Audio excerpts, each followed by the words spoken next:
ಮಾಜಿ ಮುಖ್ಯಮಂತ್ರಿ ಎಸ್.ಎಂ. ಕೃಷ್ಣ ಅವರು ನಮ್ಮನ್ನೆಲ್ಲ ಅಗಲಿದ್ದಾರೆ. ಇನ್ನು ಡಿಸಿಎಂ ಡಿ.ಕೆ. ಶಿವಕುಮಾರ್ ಕೂಡ ಪಾರ್ಥಿವ ಶರೀರ ನೋಡ್ತಾ ಇದ್ದ ಹಾಗೆ ಗದ್ಗದಿತರಾದರು. ಭಾವುಕ ಕ್ಷಣಗಳಿಗೆ ಮತ್ತೊಮ್ಮೆ ಸಾಕ್ಷಿ ಆಯಿತು ಸದಾಶಿವನಗರದ ನಿವಾಸ. ಎಸ್.ಎಂ. ಕೃಷ್ಣ ಪಾರ್ಥಿವ ಶರೀರದ ಮುಂದೆ ಅದನ್ನು ನೋಡ್ತಾ ಇದ್ದ ಹಾಗೆಯೇ ಡಿ.ಕೆ. ಶಿವಕುಮಾರ್ ಭಾವುಕರಾದರು. ದುಃಖ ಉಮ್ಮಳಿಸಿ ಬರ್ತಾ ಇತ್ತು. ಅಂತಿಮ ದರ್ಶನದ ಬಳಿಕ ಕುಟುಂಬಸ್ಥರನ್ನ ಆ ಕಷ್ಟಕರ ಪರಿಸ್ಥಿತಿಯಲ್ಲೂ ಕೂಡ ಸಂತೈಸೋ ಕೆಲಸಕ್ಕೆ ಡಿ.ಕೆ. ಶಿವಕುಮಾರ್ ಮುಂದಾದರು. ದೃಶ್ಯಾವಳಿಗಳನ್ನು ನೀವು ಗಮನಿಸ್ತಾ ಇದ್ದೀರಾ.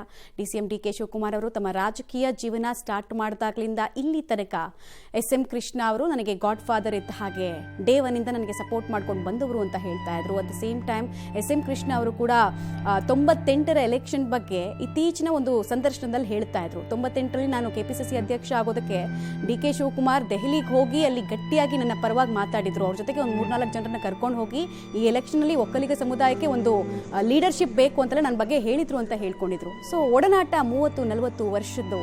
ಹೀಗಾಗಿ ನಮ್ಮ ಜೊತೆಗಿದ್ದವರು ಇಲ್ಲ ಅಂದಾಗ ಆ ನೋವಿದೆಯಲ್ಲ, ಆ ನೋವನ್ನ ಪದಗಳಲ್ಲಿ ವರ್ಣಿಸೋದಕ್ಕೆ ಸಾಧ್ಯ ಇಲ್ಲ. ಡಿಸಿಎಂ ಡಿ.ಕೆ. ಶಿವಕುಮಾರ್ ಅವರು ಇತ್ತೀಚೆಗಷ್ಟೇ ನೆಲದ ಸಿರಿ ಅನ್ನುವಂತಹ ಪುಸ್ತಕ, ಇದು ಎಸ್.ಎಂ. ಕೃಷ್ಣ ಅವರ ಜೀವನ ಆಧಾರಿತ ಪುಸ್ತಕ. ಓಕೆ, ಉಸ್ತುವಾರಿ ಸಚಿವ ಚಲುವರಾಯಸ್ವಾಮಿ ಮಾತಾಡ್ತಿದ್ದಾರೆ, ನೋಡೋಣ. ಅವತ್ತು ಅವ್ರಿಗಿದ್ದಂಥ ಅವಕಾಶ 26,000 ಕೋಟಿ ಬಜೆಟ್ ಅಷ್ಟೇ ಅವ್ರ ಕೊನೆಯ ಬಜೆಟ್ನಲ್ಲಿ. ಇವತ್ತು 3,71,000 ಕೋಟಿ ಬಜೆಟನ್ನು ಮಾಡ್ತಾ ಇದ್ದೀವಿ. ವಿಕಾಸ್ ಸೌಧ ಕಟ್ಟಿದ್ರು, ನಮ್ಮ ಉದ್ಯೋಗ ಸೌಧ ಕಟ್ಟಿದ್ರು. ಸೊ ಕೆಂಪೇಗೌಡ, ಭಾಳ ಜನ ನಾವು ಮಾತನಾಡ್ತೀವಿ ನಮ್ಮ ಸಾಧನೆಗಳು ಅಂತ ದೊಡ್ಡದಾಗಿ. ಕೆಂಪೇಗೌಡ ಇಂಟರ್ನ್ಯಾಷನಲ್ ಮತ್ತು ಕೆಂಪೇಗೌಡರು ಬೆಂಗಳೂರು ಕಟ್ಟಿದ್ರು. ಅವರ ಹೆಸರನ್ನ 50-60 ವರ್ಷ ಯಾವುದೂ ಪ್ರಮುಖ ಇದರಲ್ಲಿ ಇಡ್ಲಿಕ್ಕೆ ಆಗಿರಲಿಲ್ಲ. ಅವ್ರು ಕೇಂದ್ರದಲ್ಲಿ ಮಂತ್ರಿ ಆದಾಗ, ನಮ್ಮ ಮನಮೋಹನ್ ಸಿಂಗ್ ಅವರ ಪ್ರಧಾನಮಂತ್ರಿ ಆದಾಗ ಕೆಂಪೇಗೌಡ ಇಂಟರ್ನ್ಯಾಷನಲ್ ಏರ್ಪೋರ್ಟ್ ಘೋಷಣೆ ಮಾಡಿಸಿದವರು ಸಹ ಆ ಕೀರ್ತಿ ಅವ್ರಿಗೆ ಸೇರಬೇಕಾಗಿದ್ದು. ಸೊ ಕಾವೇರಿ ನಿಗಮ ಮಾಡಿದ್ರು. ನಮ್ಮ ಭಾಗದಲ್ಲಿ ನೀರಾವರಿ ಯೋಜನೆಗಳು ಹೆಚ್ಚು ಅನುಕೂಲ ಆಗಬೇಕು ಅಂತ ಕಾವೇರಿ ನಿಗಮ ಪ್ರಾರಂಭ ಮಾಡಿದ್ದವರೇನೆ. ಈ ನಮ್ಮ ಎನರ್ಜಿ ಡಿಪಾರ್ಟ್ಮೆಂಟಲ್ಲಿ ನಿಗಮಗಳನ್ನ ಮಾಡಿ ಹೆಚ್ಚು ಆ ಭಾಗದ ಅಭಿವೃದ್ಧಿಗೆ ಗಮನ ಹರಿಸಿದರು. ಸೊ ಇದೆಲ್ಲ ಬಹುಶಃ ಹೇಳ್ತಾ ಹೋದರೆ ಅದು ಭಾಳ ಕಠಿಣವಾದಂಥ ಸಂದರ್ಭದಲ್ಲಿ ಅವ್ರು ಮುಖ್ಯಮಂತ್ರಿಯಾಗಿ ಕೆಲಸ ಮಾಡಿದ್ದಾರೆ. ಒಂದು ಕಡೆ ಸುದೀರ್ಘವಾದಂಥ ಬರಗಾಲ, ಒಂದು ಕಡೆ ರಾಜ್ಕುಮಾರ್ ಅಪಹರಣ, ಇಂಥ ಎಲ್ಲ ಕಷ್ಟ ಕಾಲದಲ್ಲೂ ಸಹ ಅವರ ತೀರ್ಮಾನಗಳು, ಅವರ ಆಲೋಚನೆ ಮತ್ತು ವಿಷನ್. ಸೊ ನಾವೆಲ್ಲರೂ ಸಹ ಬಹುಶಃ ಒಂದು ಅವರ ಸಂಪರ್ಕ, ಅವ್ರ ಜೊತೆ ನಾವು ಬೆರೆತು ರಾಜಕಾರಣ ಮಾಡೋದು. ಅವ್ರು ಫಸ್ಟ್ ಟೈಮ್ ಮುಖ್ಯಮಂತ್ರಿ ಆದಾಗ ನಾನು ಫಸ್ಟ್ ಟೈಮ್ ಶಾಸಕನಾದೆ. ನನ್ನ ಸಂದರ್ಭದಲ್ಲಿ ಕಾಂಗ್ರೆಸ್ಗೆ ಬರಲಿಕ್ಕೆ ಹೇಳಿ ಕಳಿಸಿದರು. ಬಹುಶಃ ಅಂಥ ಒಂದು ದೊಡ್ಡ ಮನುಷ್ಯ. ಸೊ ಹಲವಾರು ಸಂದರ್ಭದಲ್ಲಿ ನಾನು ಅವ್ರ ಕೇಂದ್ರ ಮಂತ್ರಿ ಇದ್ದಾಗ ಲೋಕಸಭೆಯಲ್ಲಿದ್ದೆ. ನಾನು ಅವ್ರ ಜೊತೆಯಲ್ಲಿ ಒಂದಷ್ಟು ಒಡನಾಟ ಮತ್ತು ಕೆಲವಾರು ಅವ್ರ ಜೊತೆ ಚರ್ಚೆ ಮಾಡೋಕ್ಕೆ ಹೋದಾಗ ಅವರು ಹೇಳೋವಂಥ ಒಂದೊಂದು ಪದನೂ ನಾವು ದಿವಸಾನುಗಟ್ಟಲೆ ಯೋಚನೆ ಮಾಡಬೇಕಾಗಿತ್ತು. ಆ ಥರದ ಒಂದು ಜನ. ಹಾಗಾಗಿ ನಮಗೆ ಇಡೀ ಮಾಜಿ ಮುಖ್ಯಮಂತ್ರಿಗಳು, ಈ ನಾಡು ಕಂಡಂಥ ಅಪ್ರತಿಮ ನಾಯಕ ಮಾನ್ಯ ಎಸ್.ಎಂ. ಕೃಷ್ಣ ಅವರ ಅಗಲಿಕೆ ಈ ರಾಜ್ಯಕ್ಕಷ್ಟೇ ಅಲ್ಲ, ಇಡೀ ದೇಶಕ್ಕೆ ಒಂದು ತುಂಬಲಾರದಂಥ ಒಂದು ನಷ್ಟ ಇವತ್ತು ಉಂಟಾಗಿದೆ. ಮಾನ್ಯ ಎಸ್.ಎಂ. ಕೃಷ್ಣಾಜಿಯವರು ಶಾಸಕರಾಗಿ, ಸಭಾಧ್ಯಕ್ಷರಾಗಿ, ಈ ನಾಡಿನ ಮುಖ್ಯಮಂತ್ರಿಗಳಾಗಿ, ರಾಜ್ಯಪಾಲರಾಗಿ, ಮಹಾರಾಷ್ಟ್ರದ ರಾಜ್ಯಪಾಲರಾಗಿ, ಕೇಂದ್ರದಲ್ಲಿ ವಿದೇಶಾಂಗ ಸಚಿವರಾಗಿ ತಮ್ಮದೇ ಆದಂಥ ಒಂದು ಛಾಪನ್ನು ಮೂಡಿಸಿರ್ತಕ್ಕಂಥವ್ರು.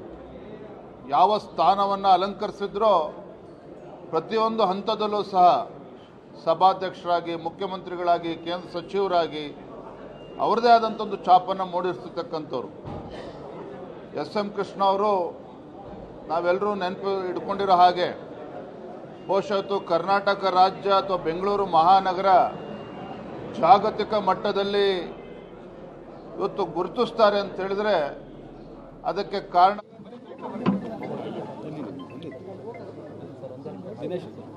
ಕರ್ನಾಟಕ ಸರ್ಕಾರ ಈಗ ತಾನೇ ನಾವು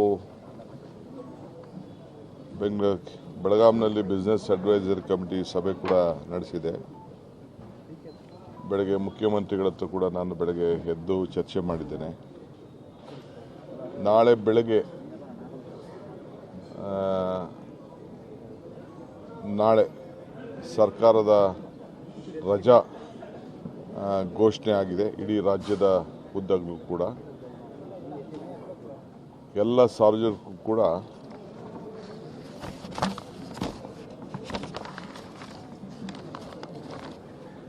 ಸುಮಾರು ನಾಳೆ ಬೆಳಗ್ಗೆ 8 ಗಂಟೆವರೆಗೂ ಬೆಳಗ್ಗೆ ಇಲ್ಲಿ ಬೆಂಗಳೂರು ಮನೆಯಲ್ಲಿ ಯಾರು ಬಂದು ದರ್ಶನವನ್ನು ಪಡೆಯೋರಿದ್ದಾರೆ ಅವರಿಗೆಲ್ಲ ಅವಕಾಶವನ್ನು ಬೆಳಗ್ಗೆ 8 ಗಂಟೆವರೆಗೂ ಕೂಡ ಮಾಡಿಕೊಡ್ಲಾಗುವುದು.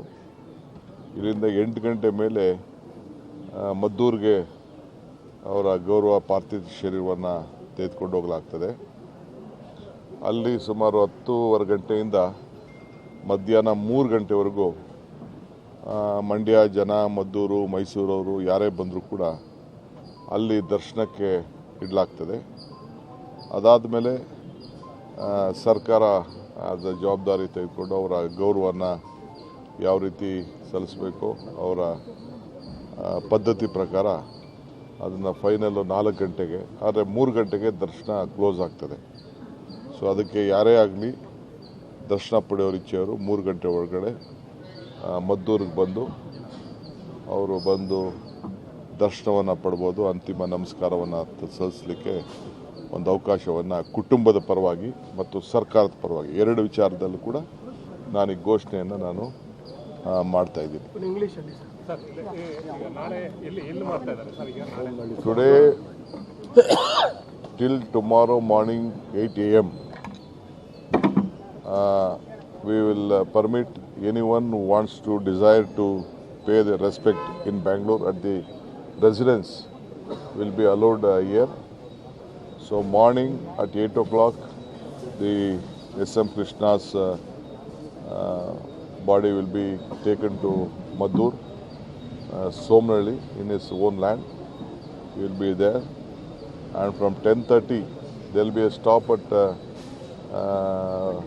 Ramnagara, Chenapatna, and then at Maddur on the way.